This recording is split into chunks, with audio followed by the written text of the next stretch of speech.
Hi, and welcome to English-Fabule. Are you learning English? Great. Let's learn English with a very interesting story. Don't forget to subscribe, like, and comment. Let's get started. Let us begin a journey to meet a truly amazing person from a long time ago. People called him the genius of the East. His name was Ibn Sina, but in many parts of the world he is known as Avicenna. He was a very important doctor and thinker during a special time called the Islamic Golden Age. This was a period when new ideas and learning were very strong, especially in science and medicine. Avicenna was not just a doctor. He was also a philosopher, a scientist, and a writer. Many people even call him the father of early modern medicine. This means his ideas helped shape how doctors treated illnesses for hundreds of years. His written work helped make medicine better and helped save many lives across different cultures. He lived a very busy and interesting life. He worked in places where powerful rulers lived, traveled a lot, and even faced political problems and danger. He wrote many books about different subjects, especially medicine and philosophy. One of his most famous books, called the Canon of Medicine, was used in universities for a very long time, both in Asia and in Europe. It was like the main textbook for doctors and healers. The world Avicenna lived in was full of new discoveries and great minds. It was a time of great growth and change, where scholars like him pushed the limits of human knowledge. In the chapters to come, we will explore his early life as a young genius, his important work as a doctor, his deep philosophical thoughts, and the lasting impact he had on the entire world. His story is one of curiosity, brilliance, and a passion for learning. 2. A young genius. Ibn Sina, known in the West as Avicenna, was born around the year 980. His birthplace was a small village called Afshana, near the important city of Bukhara. His mother was from Bukhara, and his father, Abdallah, was from Balkh. Abdallah worked for the government as an official, serving as a governor in a village near Bukhara. Avicenna also had a younger brother. Later, his family moved to Bukhara, a big center for learning that attracted many smart people. From a very young age, Avicenna showed an amazing talent for learning. He understood new things very quickly, much faster than other children. By the time he was just 10 years old, he had already memorized the entire Quran, the holy book of Islam. This was a great achievement and showed his strong memory and sharp mind. His father made sure Avicenna received an excellent education. He first learned arithmetic from a local teacher. Then he studied religious law. But Avicenna was curious about everything. His father invited a famous teacher, al-Natili, to their home. With al-Natili, Avicenna began to study philosophy, which is about big questions of life and knowledge. He also learned mathematics, like geometry, and astronomy, the study of stars and planets. Soon, Avicenna's intelligence was clear to everyone. His teacher, al-Natili, even told him to study on his own, knowing Avicenna could learn by himself. Avicenna read many books and studied with other skilled doctors. He learned about the human body, diseases, and how to help sick people. His mind was so active, he understood difficult medical ideas fast. While still a teenager, Avicenna became a highly respected scholar and physician. People were amazed by his deep knowledge and skill. By the young age of 17, he was already working as a doctor for a local ruler, Emir Nu II. This was an incredible achievement for someone so young, proving that he was truly a genius from a very early age. 3. A doctor for kings. At just 17 years old, Avicenna achieved something remarkable. He became a doctor for an important ruler, Emir Nu II. This was a great honor for such a young and brilliant mind. A few years later, when Avicenna was about 21, his father died. After this, his life took a new path. The political world around him was changing. The powerful Samanid Empire, which had supported his family, fell. This meant Avicenna had to leave his home city of Bukhara and find new places to live and work. He moved to different cities, looking for new chances to use his medical skills. He often had to move due to necessity because of the ongoing political problems of the time. One important city he went to was Gurganj, which was the capital of Khorazm. Here, Avicenna worked for the ruler Abu al-Hasan Ali. Gurganj was a place where many smart and learned people came together. And Avicenna continued to grow as a scholar and a doctor. His skills were already well known, and he treated many important individuals at the court. Avicenna then traveled further west, visiting cities like Nassa, Abivard, and Tus. He had plans to serve another powerful ruler in Gorgan, but that ruler, named Qabus, died before Avicenna arrived. Despite this, Avicenna still found people who supported him and continued his medical practice. Later, his travels took him to the cities of Ray and Hamadan. In Ray, he became a physician for the ruler Emir Majd el-Dawla and his powerful mother, Sayyida Shirin.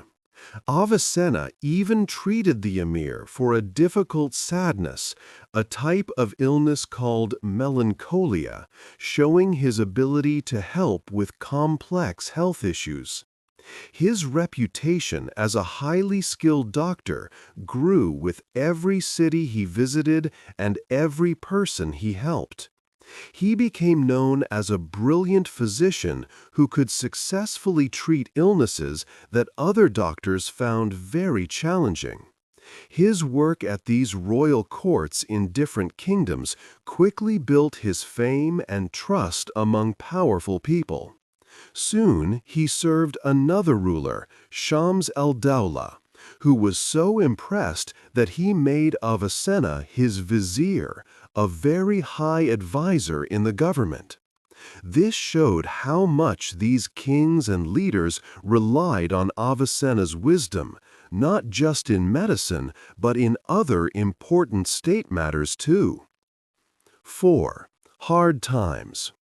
After a time in Gurganj, Avicenna moved again. He traveled west to the cities of Ray and then Hamadan. In Ray, he worked as a doctor for the ruler Majd el-Dawla and his mother. The ruler was feeling sad, and Avicenna helped him. He also started writing important books during this period, including the Canon of Medicine. Life was not always easy. Avicenna was a very smart man, but this also brought challenges. In Hamadan, he took part in a public discussion with another scholar. This debate became very heated. Avicenna accused the other man of not knowing basic logic. In return, the other man accused Avicenna of being rude. More seriously, some people in Hamadan accused him of copying holy texts in his own writings. This was a very serious charge in that time and place. Later, Avicenna began to serve a new ruler, Shamsdawla. This ruler was Majdawla's younger brother. Shamsdawla needed Avicenna's medical help, but then he forced Avicenna to become his vizier. A vizier was a very high-level advisor, like a prime minister. In this powerful role, Avicenna sometimes had problems with the ruler's soldiers, and he also made enemies among other powerful people in the court. When Shamsdawla died, his son became the new ruler. Avicenna did not want to serve him, so he went into hiding with a friend to wait for better chances. While in hiding, Avicenna secretly spoke with another ruler, Ala el-Dawla, who ruled the city of Isfahan. The court in Hamadan found out about this secret communication. They searched Avicenna's friend's house and captured Avicenna. He was put in a fortress outside Hamadan. Avicenna stayed in prison for 4 months. Even in such a difficult situation, he continued his amazing work. He worked on his famous book, The Book of Healing. He also thought about deep ideas, like his floating man experiment, which was about understanding the human soul. 5. The Great Thinker. After his difficult times, Avicenna found a period of peace in the city of Isfahan. The ruler, Ala al-Dawla, welcomed him greatly. This time in Isfahan was one of the most stable parts of his life. He worked as an advisor and traveled with the ruler on many trips. During this calmer period, Avicenna focused deeply on his thoughts and writings. One of his most famous ideas was called the floating man experiment. He thought about a person created suddenly, floating in the air, unable to see or feel anything, not even their own body. Avicenna asked, would this person still know they exist? He believed the answer was yes. This thought experiment helped him explain that the human soul is real and separate from the body. It showed that our consciousness does not depend on our senses or physical form. The soul, he argued, is an immaterial substance, meaning it is not made of physical matter. Avicenna wrote many important books on philosophy. He studied subjects like logic, ethics, and metaphysics, which is the study of what is real. He followed the ideas of Aristotle, a great thinker from ancient Greece. Avicenna looked closely at the difference between essence, what something is, and existence, the fact that it is. He said that things exist because of a cause outside of themselves. He also developed a strong argument for the existence of God, called the proof of the truthful. He said that there must be something that always exists and cannot not exist.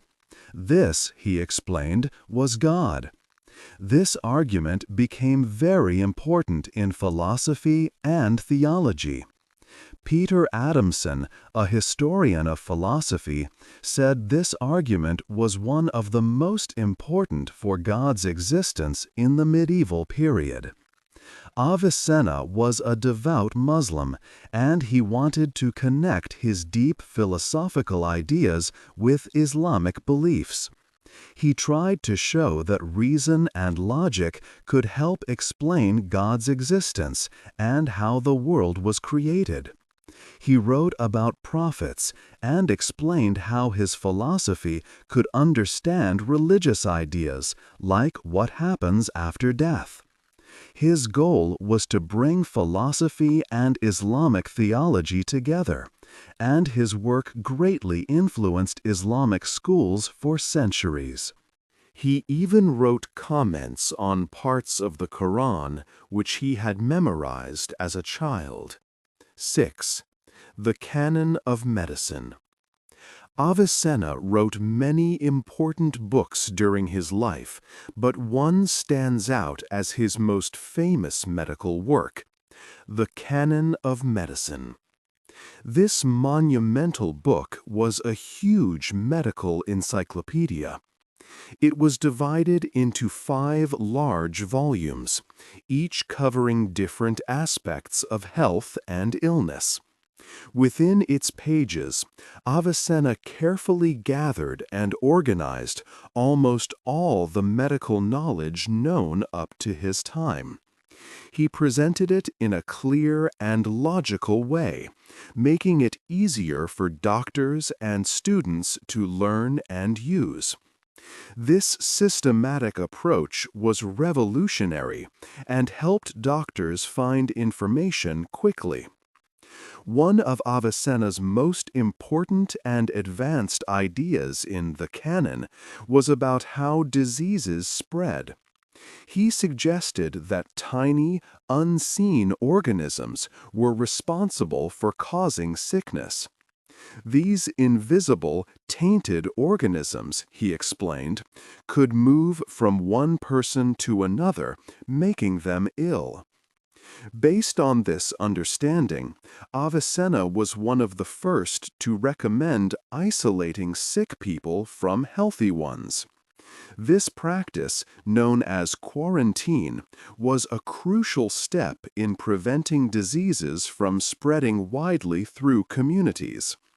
It was a groundbreaking concept that showed his deep insight into public health and infection control far ahead of his era.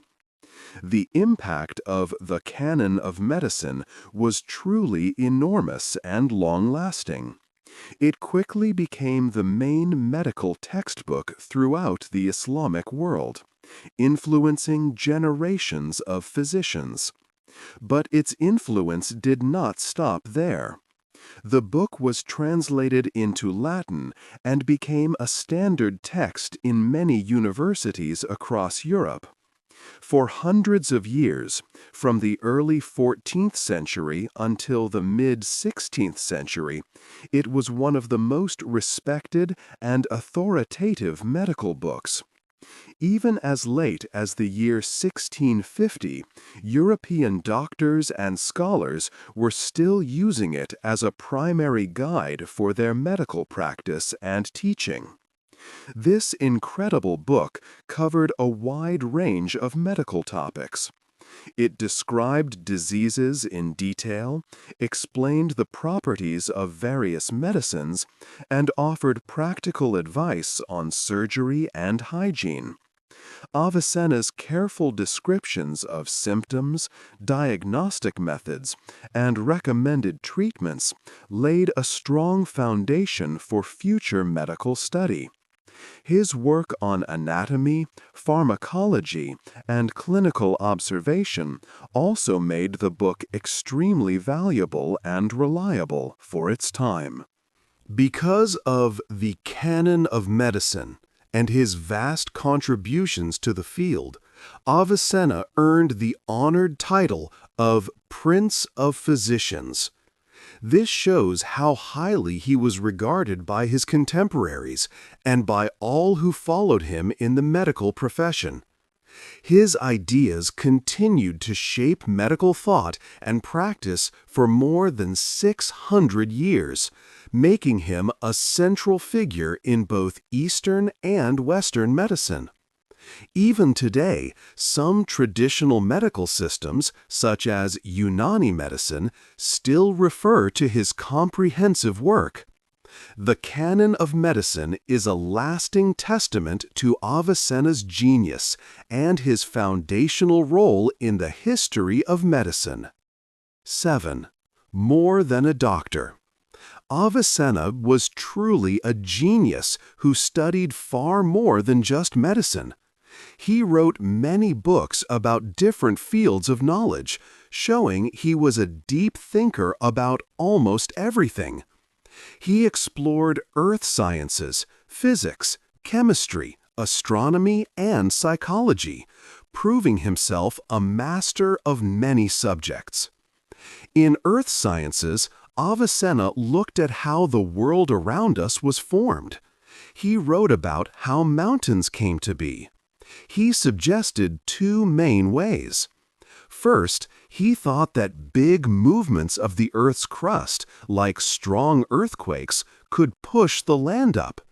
Second, he believed that water, flowing for a very long time, could carve out valleys and leave tall mountains. He understood these changes took many, many years to happen. His mind also explored the rules of physics, which is the study of how things move. Avicenna developed ideas about motion. He said that when you throw an object, you give it a certain tendency to move. This tendency is like a force that keeps the object going. He believed that if there was no air to slow it down, an object would keep moving. He also thought about light and believed it travels at a limited speed. Avicenna made important discoveries in chemistry too. He was the first to figure out how to get essential oils from flowers, such as rose essence. He did this using a method called distillation, which involves heating and cooling liquids. He used these flower essences in his treatments. However, he did not believe in alchemy, the idea that common metals could be changed into gold. He wrote that real changes in basic substances were not possible. He also spent time studying the stars and planets, which is astronomy.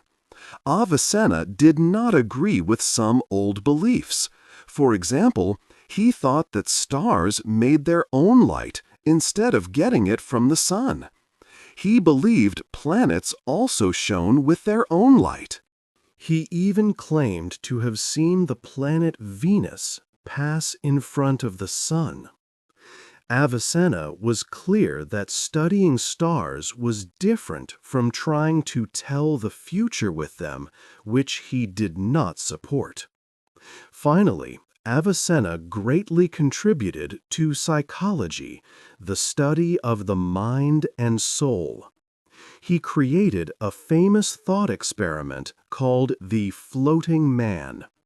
He asked people to imagine a person born in the air, unable to see, hear, or feel anything, not even their own body. Avicenna argued that this person would still know for sure that I exist. This idea helped him explain that the soul is a special, separate thing from the body. It is not physical, but it is what allows us to be aware of ourselves and to think. Avicenna's many writings show he was a true polymath, a person who knew a lot about many different things. His work helped improve knowledge in all these fields for centuries. 8. His long shadow. Avicenna's amazing life came to an end in 1037. He passed away in the city of Hamadan after falling ill with a severe form of colic, a condition he had suffered from for many years. His death was a great loss, but his work was far from forgotten. Avicenna left behind a huge amount of knowledge. His books and ideas influenced countless scholars for centuries, not just in the Islamic world, but also across Europe. He played a key role in the Islamic Golden Age and helped shape thinking in medicine, philosophy, and many other sciences. Because of his deep understanding of medicine, he was known as the Prince of Physicians. He is also often called the father of early modern medicine. His most famous medical book, the Canon of Medicine, was a standard textbook in European universities until the 1600s. It helped doctors learn and heal for over 600 years, showing his incredible impact. Even today, Avicenna's legacy shines brightly. Many institutions, like universities and research centers, carry his name. There is a crater on the moon called Avicenna, and UNESCO gives an Avicenna Prize for ethics in science. His statue stands in the United Nations office in Vienna, showing his worldwide importance. He is remembered as one of history's greatest thinkers, a true master of many subjects. What part of Avicenna's wide range of knowledge do you find most inspiring? Hey there! Just a second before you go. If you learned something new today, please give this video a like, write your thoughts in the comments, and subscribe to the channel. It only takes a second, and it really, really helps to create even better English videos for you. Your support means the world. Thank you.